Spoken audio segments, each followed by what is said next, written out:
Welcome to the Center for Brooklyn History. My name is Marcia Eli, and I have the pleasure of greeting you on behalf of all of my colleagues here at the center, and actually on behalf of the Brooklyn Public Library and the Arts and Culture team that I'm part of, BPL Presents. Tonight, we're excited to welcome anthropologist Aisha Beliso-De Jesús, whose new book is Excited Delirium, Race, Police Violence, and the Invention of a Disease. The book unpacks a controversial medical diagnosis that is often used in cases of police encounters ending in sudden death, especially ones involving Black and brown people. I'm thrilled that historian Elizabeth Hinton will be moderating the conversation. Welcome back. Towards the end of the program, we'll take questions from you. Our ushers can bring a mic to you so that we can all hear you. And as you might have seen as you came in, Excited Delirium is on sale at the CBH shop. Dr. Beliso-De Jesús will be signing copies after the discussion in the front of the building where you came in. So enough from me. I like to keep it very brief because really you're here to hear the conversation about this book, which is important and sort of distressing. So let me just share a few details about our guests, and then I will turn the stage over to them. Aisha Beliso-De Jesús is the Olden Street Professor of American Studies at Princeton University and the chair of the Efron Center for the Study of America. A cultural and social anthropologist, her research on race, religion, and law enforcement spans the Caribbean, Latin America, Africa, Afro-Latiné circulations, and includes research on police officers and how Black and brown communities are affected by police violence in the United States. She joined the faculty at Princeton after 8 years at Harvard Divinity School. Her first book was Electric Santeria, Racial and Sexual Assemblages of Transnational Religion. And forthcoming co-edited volume is titled The Anthropology of White Supremacy, a Reader. She is also completing her next book, Zombie Patrol, Policing African Diaspora Religions. Dr. Beliso-De Jesús is the co-founder of the Center for Transnational Policing at Princeton and is editor-in-chief of Transforming Anthropology, which is the flagship journal for the Association of Black Anthropologists. Elizabeth Hinton is professor of history, African American studies, and law at Yale University and Yale Law School. She is the author of From the War on Poverty to the War on Crime, The Making of Mass Incarceration in America, and America on Fire, The Untold History of Police Violence and Black Rebellion Since the 1960s. Both of these books received numerous awards and recognitions. Both were named New York Times notable books. In addition to top scholarly journals like Science, Nature, and the American Historical Review, Professor Hinton's articles and op-eds can be found in the pages of the New York Times, the Washington Post, the Los Angeles Times, the Atlantic, New York Magazine, The Nation, and Time.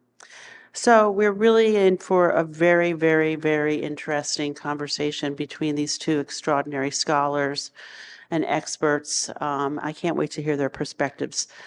Please help me welcome them to the stage.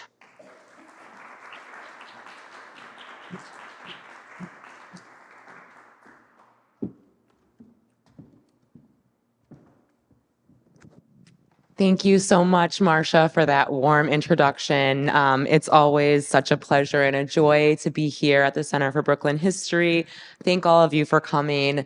Thank you, Aisha, for writing this extraordinary book. I can't wait to get into it and discuss it with you. But I wanted to ask before, because Aisha and I go way back. I've known Aisha for a long time, since we were both younger scholars, and I've always just had so much respect and admiration and just awe at your journey and just like how strong you are and everything that you've accomplished and kind of the more unconventional way that you arrived at, Ivy League graduate student and then Ivy League professor. So just to kind of like set the larger context, Can you share with us a little bit about like your journey from like the mission in San Francisco in the 90s to the Ivy League? Oh my goodness.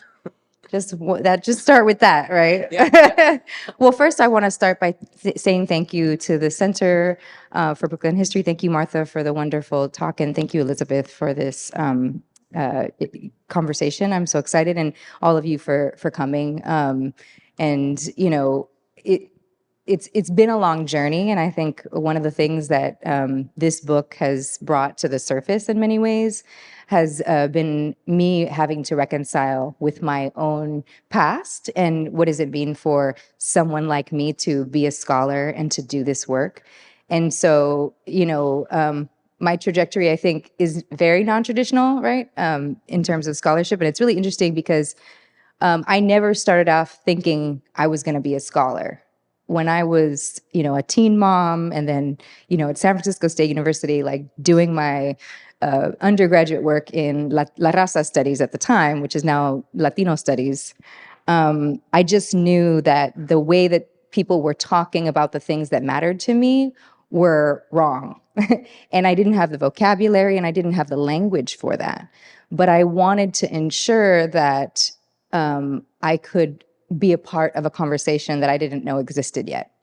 And so I think in many cases, even this book here has been me following the guidance of, you know, so many different ancestors who have laid the path for me, both within my own background, my family, and our history of being Afro-Caribbean practitioners in the United States and growing up with what does it mean to be in a criminalized practice. And then also coming from that background, seeing how anthropology and why I came to be an anthropologist was because of the way that my cultural practices were misrepresented by anthropologists. And so my first book was sort of often, I always describe it to people as like a critique of the way that anthropology has written about Santeria. And it's really sort of talking to anthropologists. But in this book, it's a sort of reconciliation with myself as a scholar and trying to bring all of those pieces together. And what does it mean to speak back both to the academy, but then also to write from your own cultural space as a scholar, right? And so one of the things that, you know, we're trained to do as academics is to sort of split ourselves and pretend that there's such thing as like a neutral, objective place from which we write from. And Black feminists have been critiquing this for generations, but that doesn't exist. That's a fantasy. And so for us to truly do a scholarship that deconstructs that mythology, it is important to actually situate who we are and where we come from in order to be able to also still do rich, you know, evidence-based scholarship. So I'm hoping, I know that didn't answer your question fully, but I hope that that gives some sort of trajectory.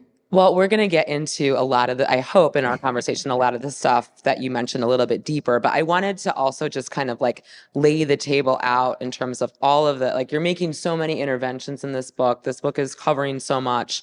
And so I wanted to invite you, I wanted to read actually as kind of like a window to talking about some of what the book is about and its major intervention. Sorry, 1 second. Let me just find the page. I thought I had it marked. Okay. So I want to read this paragraph and then ask you a question to expand on it. Okay. So you write, and this is in your chapter on Elijah McClain. It focuses mostly on Elijah McClain. And it concludes, excited delirium is not merely a fabricated genetic syndrome in which sweaty Black people with bulging eyes up and die spontaneously around police, as Charles Wheatley, did I say that right, had claimed. Yeah. We'll talk about Charles Wheatley too. Excited delirium is the white racial fantasy of Black and brown predatory violence that is sanitized through racial science. Through a complex network of law enforcement practitioners, so-called experts, and medical personnel, this moral panic is medicalized, which is to say, it is institutionalized through the racial laboratory. Structural racism produces an excitement and delirium that obscures this dynamic. What I have come to understand through the process of writing this book, in other words, is that excited delirium is the white gaze of the racial laboratory itself. So I wanted to ask you to kind of like expand upon that paragraph as a way to just like think about like what excited delirium is and like what it shows us about not only racism in the criminal legal system, but kind of racism historically, Yeah. and how systemic racism functions and operates. I know that's a big question. So Yeah. No, it's feel free to just take a piece of it. Yeah. So I'll start just by talking a little bit about excited delirium so that people can have a sense of like what that is supposed to mean. And then obviously that's like a central critique that I have of this idea, this concept, this term. But excited delirium is a term that was invented in the 1980s by a medical examiner in Miami by the name of Charles Wetley, who plays a big role in the book. And the argument at that time was that Black people in particular have a genetic defect to spontaneously die around police officers after small amounts of cocaine. And this then gets expanded to include methamphetamines. And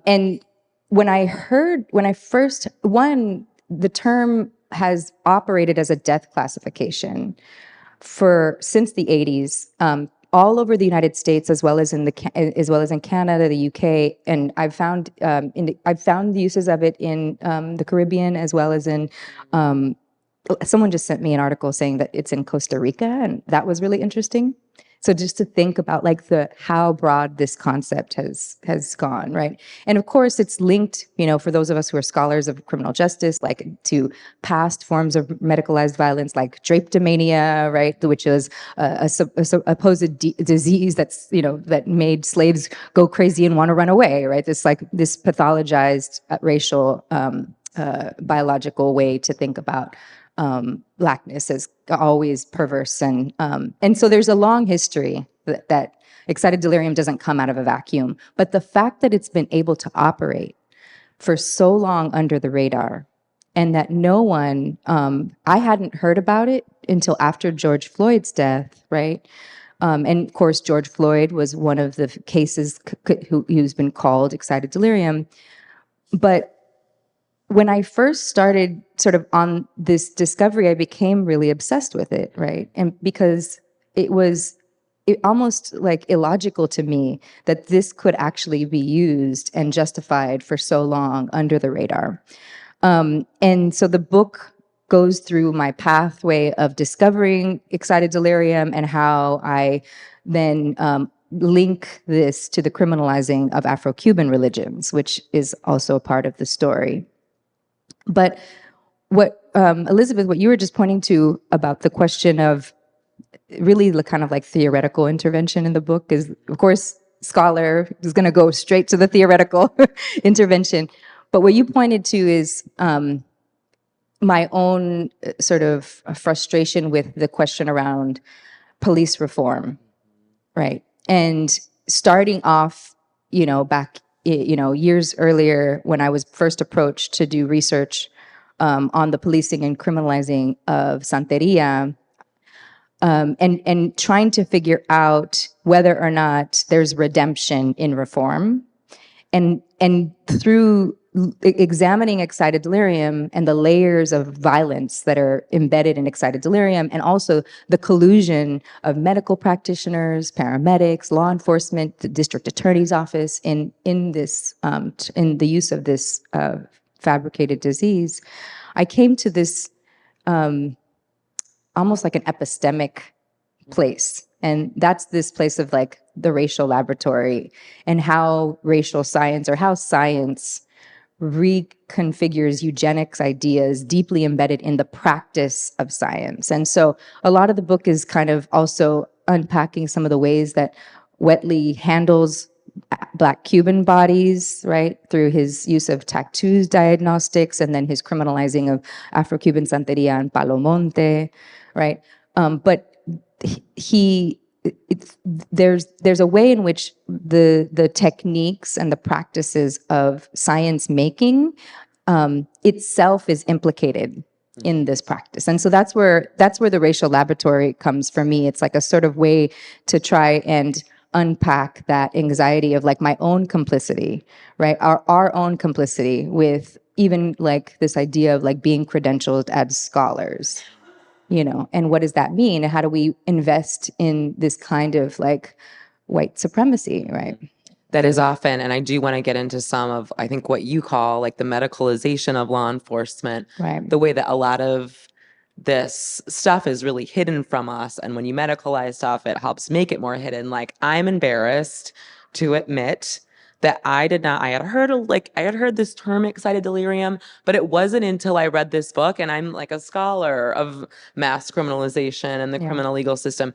I didn't really know about this. I didn't know that George Floyd, for instance, Yeah. had initially, like before the video was released, as Aisha like details painstakingly in the book, I didn't realize that they were trying to use excited delirium as like their justification, the Minneapolis police's justification for murdering George Floyd because of the fentanyl in his system. So I definitely want to get into that. This book is actually really, really fitting for this time of year, spooky season, because it's like a journey and a page turner that does like invoke the spiritual world, much of which is like very a positive, like guiding force of spirituality. But it's also kind of a mystery, the way that even like this topic came to you, and there is an evil villain that is Welty, who we've mentioned. So I'm wondering and part of this, like, Aisha's individual journey into this topic is detailed in a really compelling way in these kind of like interludes of journal entries that she includes.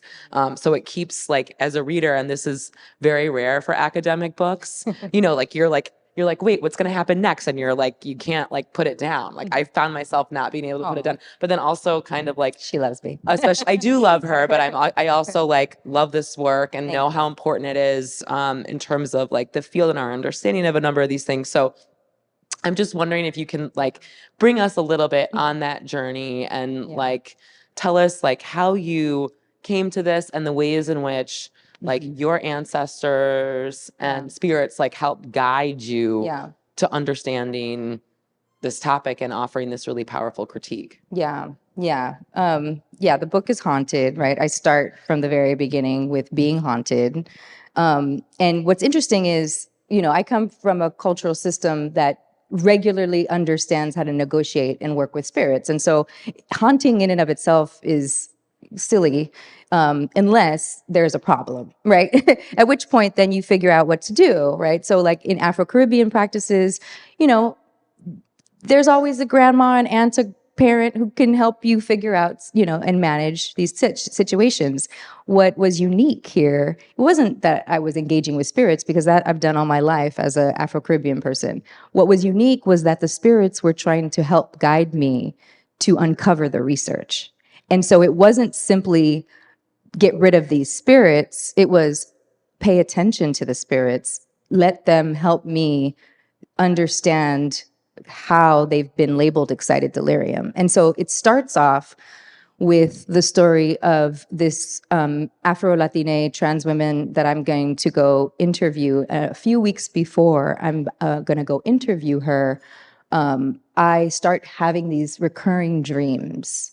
And it was at that same moment where I had sort of discovered excited delirium in the archive.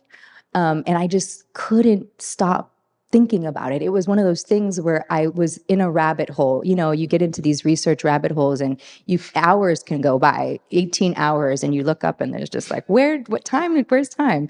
So I was just finding case after case after case of excited delirium and like wondering about this. And then I began to be traumatized by the cases. I couldn't sleep. I was dealing with the stress of the cases, and I was waking up early in the morning wanting to review the cases, and I kept having this dream of the same person. And so then I go to do this interview, and within the first 5 minutes of the interview, the woman who I'm interviewing is who's a practitioner of Afro-Cuban Santeria, who was about to undergo initiation as a priestess. And she was also an advocate against police violence because her family member had been killed by the police. And I didn't know anything about the family member, but immediately she says to me, well, I don't know much about what happened to my dad. I just know that I was told he up and died. Now, up and died is the technical language that kind of has been used to describe excited deliriums. So immediately when she said up and died, I just kind of looked at her and she said, yeah, they said it was like heart failure. Now, what they say about excited deliriums is that it's like they spontaneously combust. I mean, it's literally this idea of like the Hulk figure, right? Where it's just, they suggest that small amounts of cocaine, right? So not even enough to cause an overdose, causes excitement, agitation, sweatiness, that then the person's heart just spontaneously stops. Now, the thing, of course, that's most important here, And this only happens, or pretty much, to Black and brown people. the white majority people. of the people are Black and Latine, right? And they say that police officers just so happen to be on the scene, right? And so are kind of bystanders to this person spontaneously combusting. And because it's considered an accident on the death classification, the case just goes away. Of course, right, as we saw with George Floyd, all of these cases include severe restraint, right? And tasers, restraint, chokeholds, kneeling on multiple officers, kneeling on the body, and so on. And so, the thing about this term is it allows, right, for all of that kind of police violence to be completely covered up. So she says to me, yeah, he just up and died. And I stopped and I looked at her and I said, was he an excited delirium? And she's like, how did you know? And I'm like, oh my gosh, this is crazy. So I showed her my computer. I had all of the files of the excited deliriums like on my laptop. And I was like, look, it's like all these files. And she's like, what?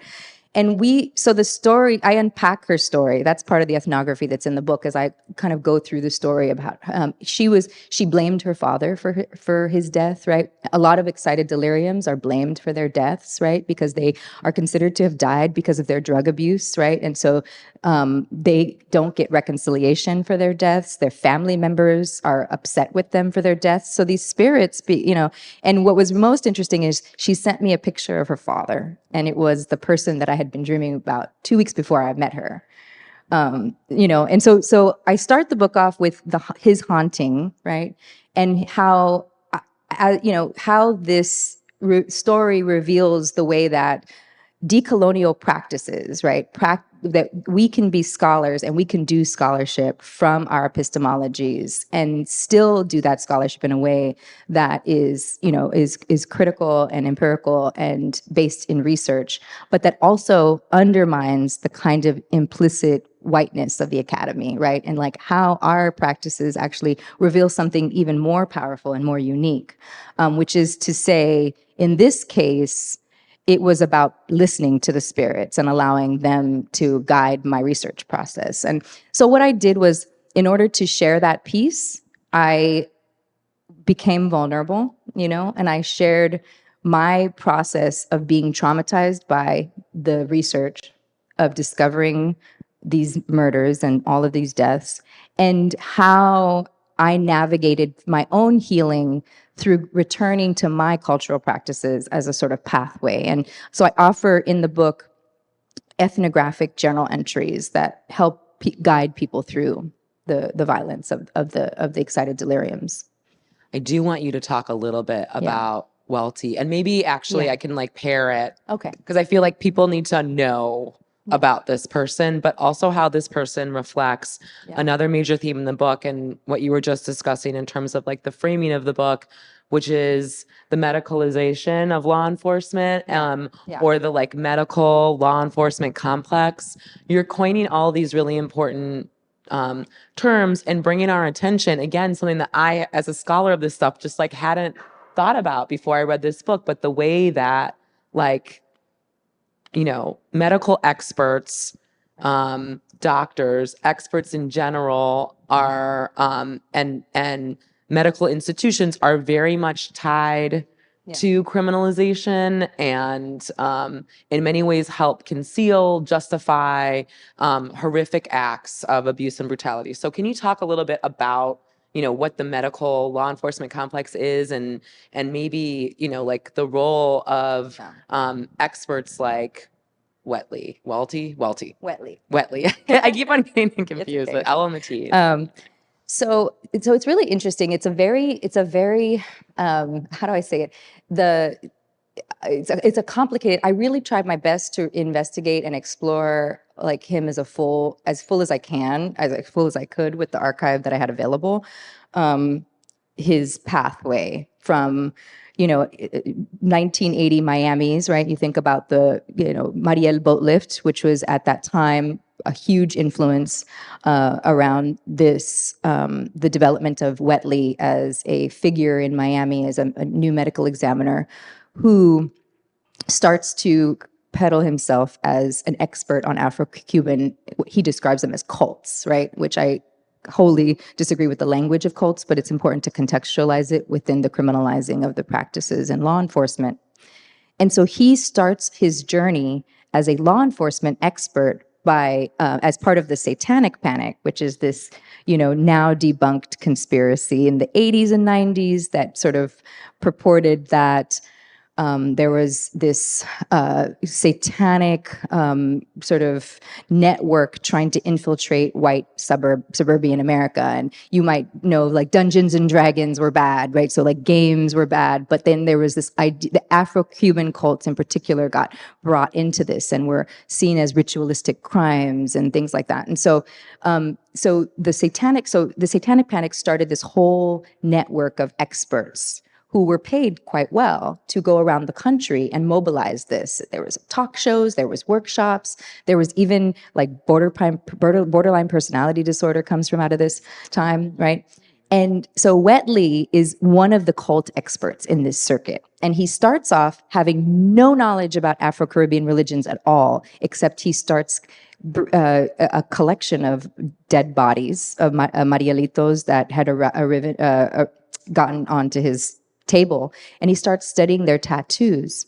So I don't want to give away too much of the story, but I ended up interviewing a few of Whetley's interlocutors, and that's how I came about discovering Whetley's discovery of excited delirium, because I was interviewing the people that Whetley had worked with around the criminalizing of Santeria, and that's actually the book that I was writing when I ended up writing this book instead, which is the one I'm going to finish next year. But so his journey starts here. Now, at the same time that he's criminalizing Afro-Cubans, he's also inventing this theory about Black people having this defect. And it starts out by, with the 12 Black women are found murdered in Miami. And Whetley convinces the public that these 12 Black women were not asphyxiated and raped by a serial killer, but were actually cocaine sex deaths was the term that he used, but basically it was a part of his theory. And what he argued was that Black men died spontaneously around police and Black women died spontaneously after sex. Like, he convinced the CDC, the police to close their cases. I mean, it was horrific, right? And even after, right? So it's not until a 14-year-old Black girl is actually found with no cocaine in her system that they look at the cases again and they're all overturned as homicides, right? This is 1989. But ironically, even he doubles down. So instead of saying, like, there might be an issue with my theory, right? No. Instead, he doubles down and in 1991 continues to publish on excited delirium and even expands it. And part of the reason why is because Taser International sponsors him and his research. And Taser uses excited delirium as its primary argument against Taser-related deaths. So 29 out of 30 wrongful death lawsuits against Taser use excited delirium successfully, and Whetley becomes one of their researchers, right? So it's a very interesting network. What, the New York Times has written about this, and like I pick it up in here to talk about it, is like this what emerges is an industry of expertise that uses excited delirium, similar to how Wheatley used the satanic panic to capitalize on the criminalizing of Afro-Cuban religions. And they, go around the country and they spread this doctrine, right, within the medical professional community. I want to actually pick up there on the Wheatley. Wheatley. Why do I keep on saying it wrong? Sorry, forgive me. Wheatley and his role in not only like this crazy medical theory, but also in the criminalization of Afro-Latine religions. Yeah. And so, of course, like revisiting this book in recent weeks in preparation for this conversation, I, of course, was thinking a lot about Springfield. Yeah. Because I feel like we're seeing this playing out in real time, even on the stage of the presidential debate with, Donald Trump saying over and over again that like Haitians in Springfield are eating cats. And so I would be remiss if I didn't ask you to reflect on that and maybe like how, what we're seeing in the conversation that's being picked up, especially among like right-wing news sources and right-wing politicians, is part of this like much longer history of like the criminalization of immigrants in general, but especially this association in the association that institutions and the media make in the public's mind between immigrants from Haiti and Cuba and other places and like quote unquote black magic or cults, as you say, the way that like Wheatley just like labeled like Santeria a cult. How are we seeing some of that now playing out in real time in what we're seeing in Springfield, or how we're seeing Springfield being lied about and discussed on a national stage? Yeah, thank you. I planted that question. No. She didn't actually, but no, it's so important. I was like yelling at the debate screen, like, "Oh my God!" Like when as soon as I was telling my husband, I was like, "This is satanic panic." But it really is. Like it's kind of funny because people think like, oh, these debunked conspiracy theories, how deep can they go? Well, we actually have to look at the way that these kinds of conspiracy theories and the criminalizing of immigrants, right, are interrelated with the longer history of law enforcement. So the research that I was doing with law enforcement that's in the other book it's really interesting how police officers have their own cult of, and the way that they understand and see the connections, right, is very much the kinds of discussions that you're seeing by, the Trump Vance kind of argument, right? And what this is a deep anti-Africanness, anti-Blackness, anti-Haitianness, right? That is tied to the criminalizing of Black religions, right? And it's something that's so core to policing that people often forget that the first the weaponization of police in the South started by the criminalizing of Black religions in particular, right? And so the argument is that there was hoodoo and voodoo in the South and that police needed to be armed because Black people were dangerous. We also know that in 1915, the criminalization of cocaine ties back to the lynchings in the South. And Wheatley uses that very lynching media as his precedent in his articles for excited delirium, right? And this was this idea that like Black people go crazy on cocaine. That comes from lynching media in the South, right? And it's tied to the criminalizing of Black religions and to the fear of Black rule and Black liberation, right? So, the Haitian Revolution, the lore is that it started with a Vodun, ceremony, and that, even before that, the Stono Rebellion here in the United States, which was one of the biggest rebellions, also was based on Congo practitioners who overthrew, right? And so there's always been a kind of really deeply embedded fear of Black religions and Black people that is a part of like law enforcement culture, and so. It's not surprising to me at all that the arguments around Haitians eating cats, right? I mean, we're, in Brooklyn, you guys, like, there's always been this really deep anti-Haitian relationship to policing. And obviously with like the history around the Loima case and how his family was criminalized and demonized as a Vodun practitioner, right? Which is something I talk about in the book as well. Is sort of a part of this broader argument. And the idea of animals and the consumption of animals is, we see it with like the demonization of immigrants with COVID-19 and anti-Asian concerns as well. But specifically when we're thinking about Black religions, the AIDS virus, right, was blamed on Haitians.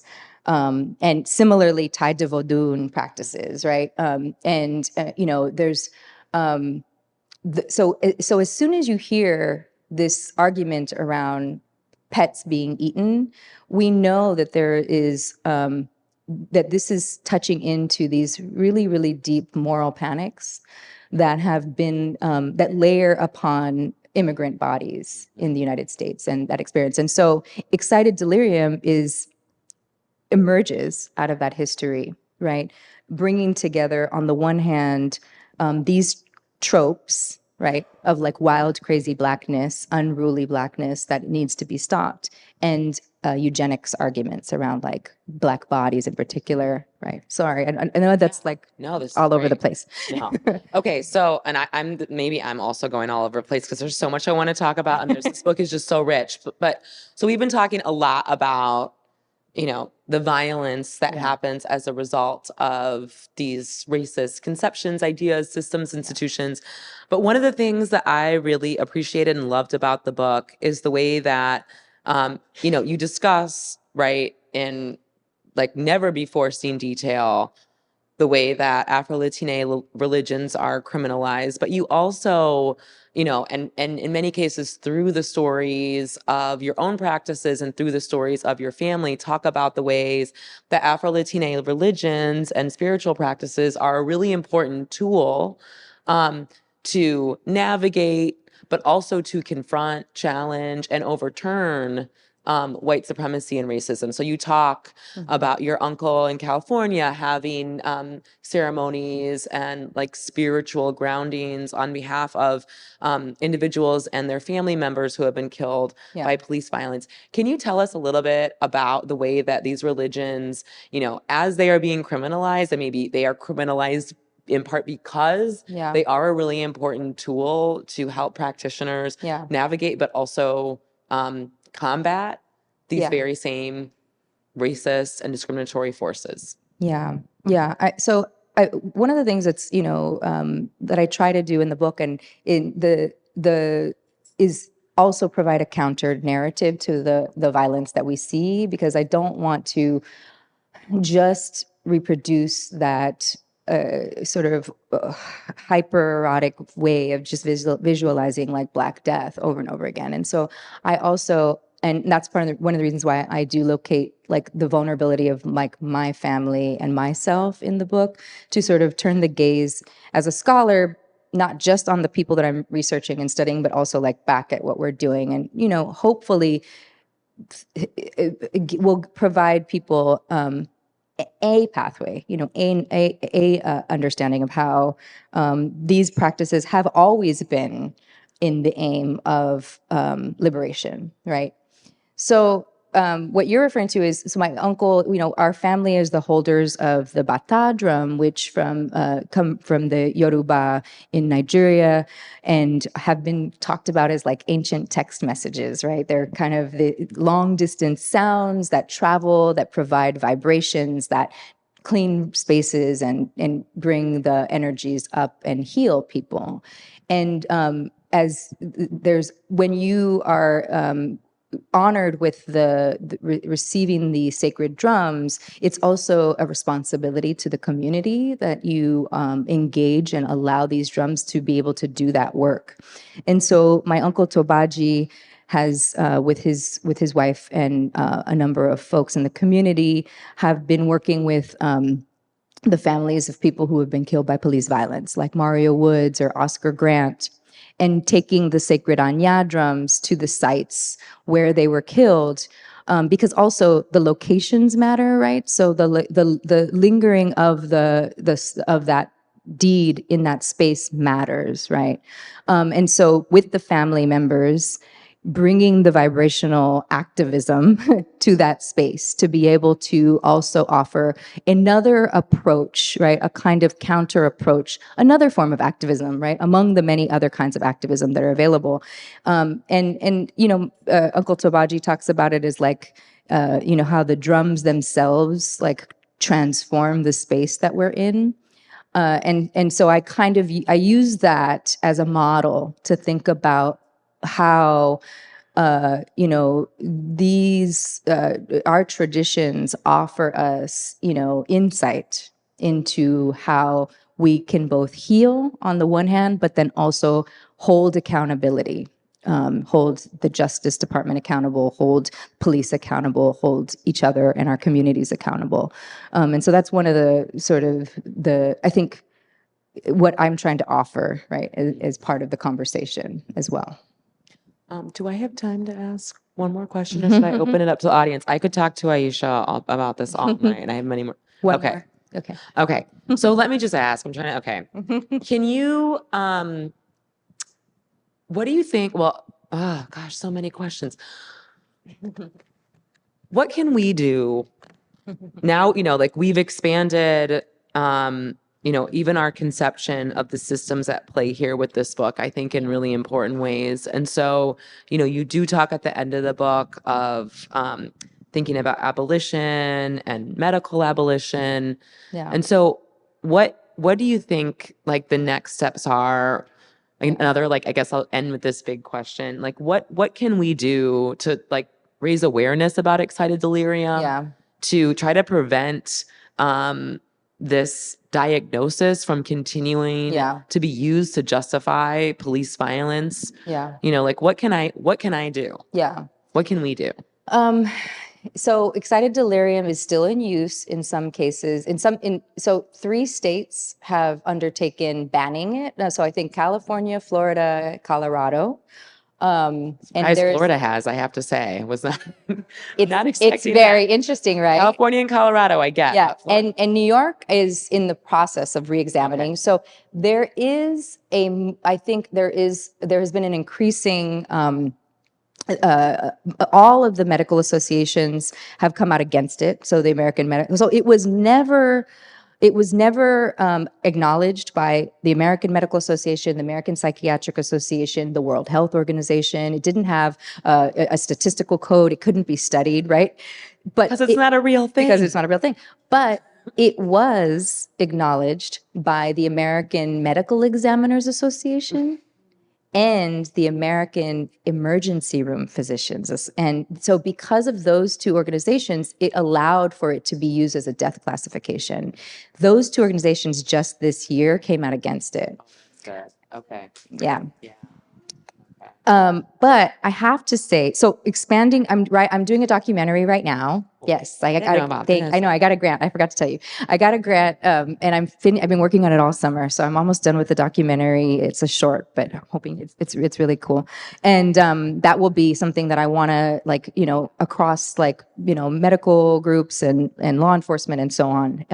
But so the thing that's important is I've been all these cities that I've been going to. I've been talking to a lot of people, actually law enforcement, even like paramedics have been coming to a lot of my book events, and that's been really interesting because a lot of them have come up to me and say like, I knew this was garbage and I told people, and so it's also seeing like the groundswell of medical doctors and paramedics who have also come out against it, and there's a lot of law enforcement who have also come out against it. So the person who put the ban in California was a former officer who is now a politician who said like, if people die because of restraint related force, that should be listed as their death classification, not excited delirium. And that was so that gives me a lot of inspiration. At the same time, it is very important to understand that the medicalization of police violence has not stopped, right? So when you see people say that, where they say, cocaine use or methamphetamines and heart failure, but they were kneeled on, but they were chokehold, but they were tasered. Like this is the similar type of thing. And I was talking to a paramedic in Atlanta in the summer when I did the first book talk, and they said that they were at a recent training where someone put up on the screen excited delirium and it was crossed out, and the person said, just don't use the name anymore. Right. So there's still those who are like, oh, the term itself is out of favor, but we should, it exists. There's people that do believe that it exists, right? And we see that, right? So there has been a number of cases since George Floyd's death, right, where Keenan Anderson, right, like there's Tyson, right, like there's a number of recent, since 2021, 2022 cases that have used basically excited delirium just without the term, right? They also use other terms, which I talk about in the book, like agitated cocaine delirium or cocaine intoxication and things like that.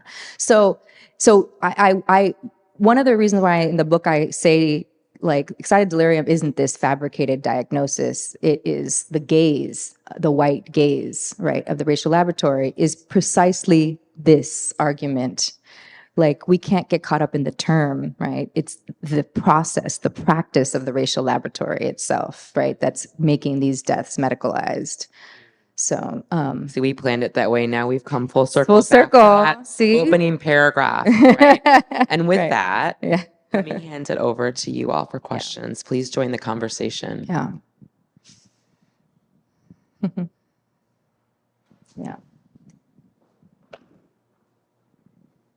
Thank you for your presentation. Just as you were talking, I was reminded of an article I read at the New York Times some years ago about experts who do training in the police, Yeah. which is basically shoot first, ask questions later. Yeah. It's very much like that. Yeah. And the essence of it is a cover-up. So how does one deal with that aspect? Because then it comes dressed with something else, as you said. Where do we go? So one of the things that's so important to identify about this is how this industry really does serve so many different constituencies because it literally disappears the deaths, right? The people are blamed for their deaths, but it also just erases them. So it's in many ways, we can't even quantify the number of people that have been labeled excited delirium precisely because of this. And it makes it really hard. Like Amanpour was like, well, how many? I'm like, we can't know how many people have been. And I think part of it, what's important, I think, for us to really understand, oftentimes in police reform conversations, the conversation revolves specifically around the police as an institution. And what I want us to pay attention to with this is the ways that the medical institutions, legal apparatuses, and law enforcement together have to be understood as actually participating in the cover-up. So for instance, DA's offices loved excited delirium, right? Because when I've been doing research with police officers and law enforcement, they don't want to do paperwork. I mean, you would be surprised how mundane that sounds, but this is like one of the biggest complaints that police officers and the DAs talk about is paperwork. You don't have to do anything once you have an excited delirium. It's accident, right? And so there's a deep cover up that's happening, and I think education is really important. But also there has to be a shift in mindset in the way that the medical professionals themselves are interacting with law enforcement, right? For instance, the treatment that the so-called treatment for excited delirium was sedation, right? And so what did we see in the case of sedation? Elijah McClain is called an excited delirium. Then he is sedated with twice the amount of ketamine that he should have had for his body. And it was the treatment that actually ended up killing him. So that's the other thing. Sorry to interrupt you, but that was like so shocking about that. It's also like, with this medicalization of law enforcement, like, why are police officers Right. giving people ketamine? Well, and so this is part of the training, right? They were trained with these code words. And so the police and the paramedics have been working in conjunction with each other in such a way that it would be confusing if the paramedics were police officers, and who the paramedics are they working for the client? They should be there attending to the client, not answering to police officers, right? And so the way that paramedics were being trained is that as soon as police officers say these code words, sweaty, agitated, superhuman strength, you chemically restrain them with sedation, right? Without monitoring them, without checking their hearts, anything, right? And so it's just, and a number of people had died, but there's also a number of people who were sedated. I'm just going to say this because it's in the book, but it's just how outrageous this fabrication is, that based off of one of the books that's written about, that was circulated amongst paramedics and amongst medical examiners, that was actually called Excited Delirium Syndrome, argued that you could sedate people, pile up on top of them, right? Aggressively restrain them, or give them a cigarette. This was like the treatment. Give them a cigarette, see if they calm down. And then in the end it says, or just be prepared, they're probably gonna die. Like, it's just, so I think it's crucial. One of the things that I point out too is the kind of abolition that I'm talking about in the book is like a Du Boisian abolition. And the reason why I feel like that's important is because it's not the kind of abolition that I think many people see as like tear everything down and, have something new. But it's the kind of abolition is like, how do we make our institutions spaces that they should be? Spaces of care, spaces of healing, right? Medical diagnoses are often seen as helpful, right? Like, how do we create these institutions or revive institutions that actually can be based off of healing and helping people rather than killing and covering up people, right? And there's been a lot of work to do that. Right now there's a movement to push that back. But since 2020, we have to look at the kinds of work by doctors and paramedics and law enforcement to actually make changes. There has been, and then there's a lot of people who are against those movements. So yeah, sorry, I can go on and on. Another question?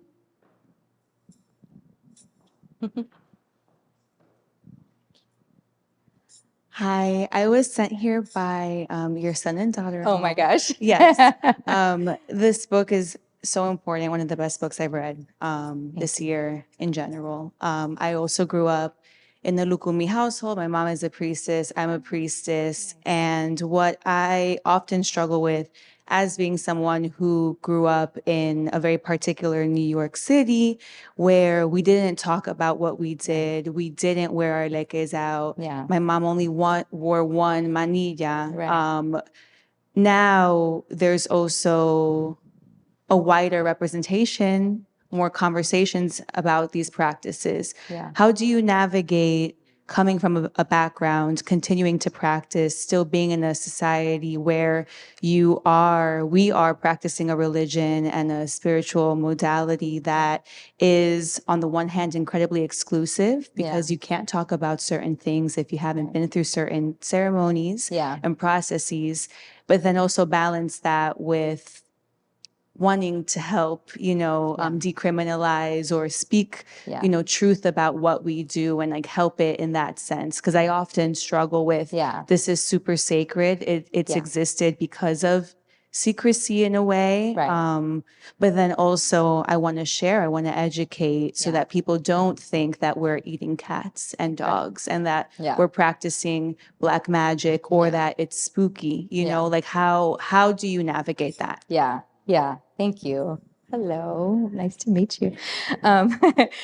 So, that's such an important question. I don't know if I have like an answer. I think I have always, and I feel like any scholar, right? All research that you approach needs to be approached in a way that is navigating the questions of representation with like respect.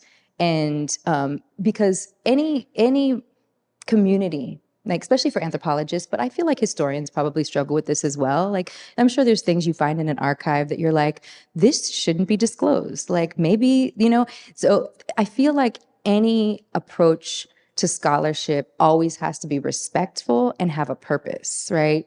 And that purpose, like for me, research for research's sake is like a naivete. Like I think I have always believed, and even when I teach like methods, I'm always like, that stuff where like, I just really interested in this and I want to like, okay, but like take a step back and like really think about why you're doing this and what's the purpose. And so I will only reveal like things that I feel are necessary and do so in a way that I know is respectful of certain what can and cannot be disclosed, like any household, any family, right? You wouldn't just embarrass your auntie like you're gonna and I think if as a researcher, you have to have that with everyone you speak to, right? Even police officers, right?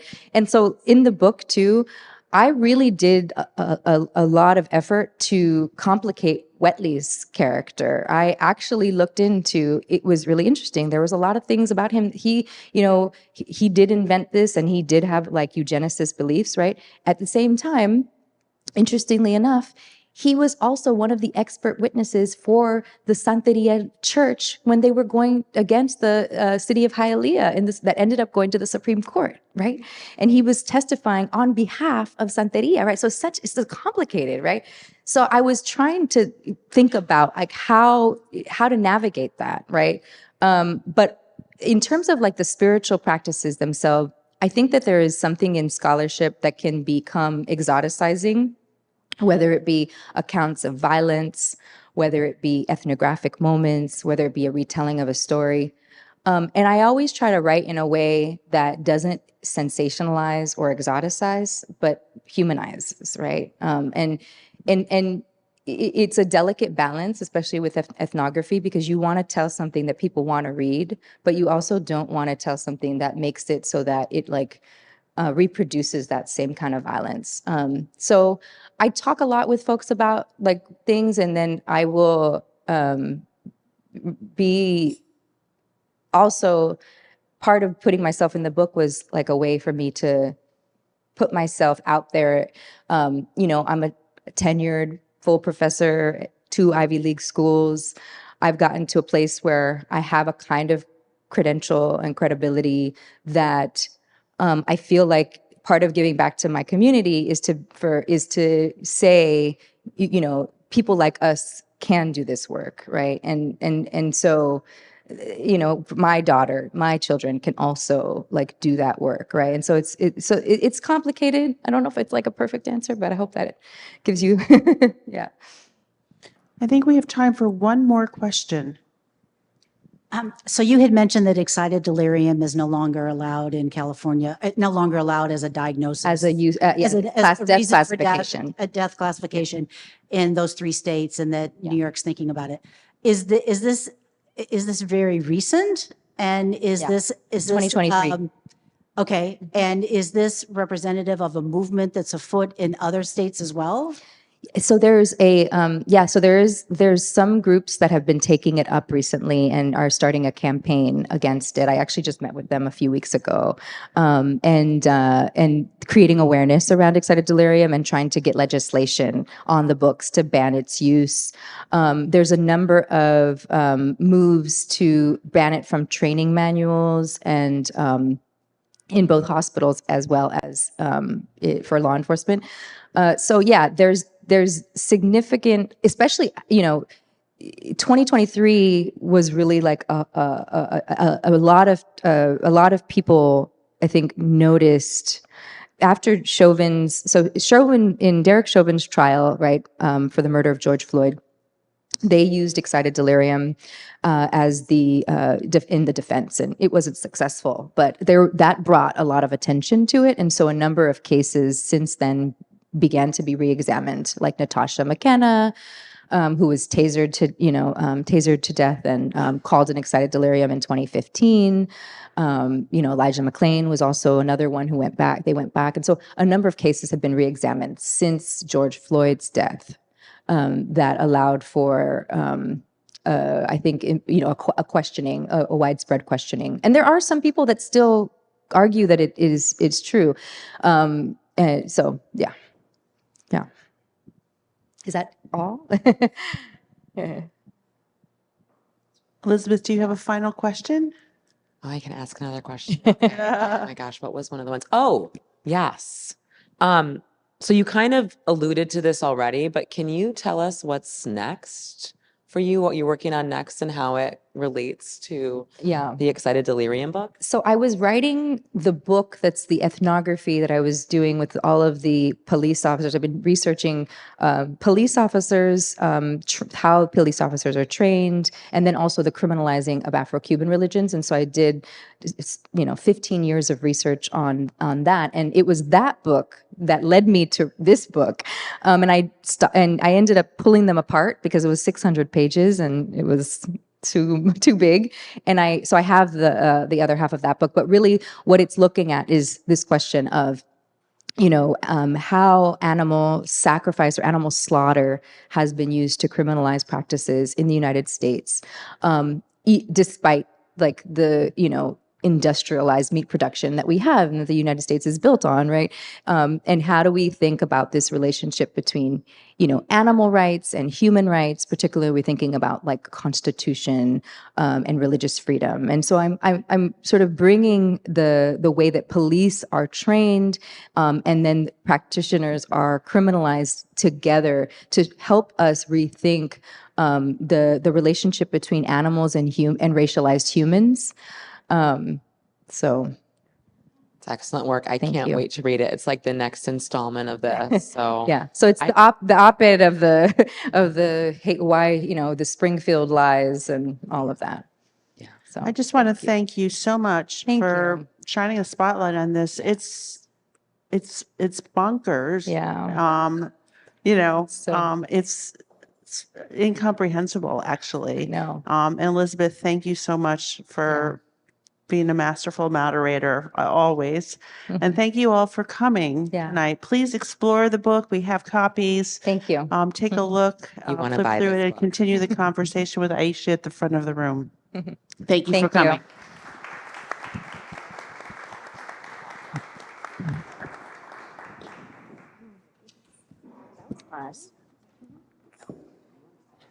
So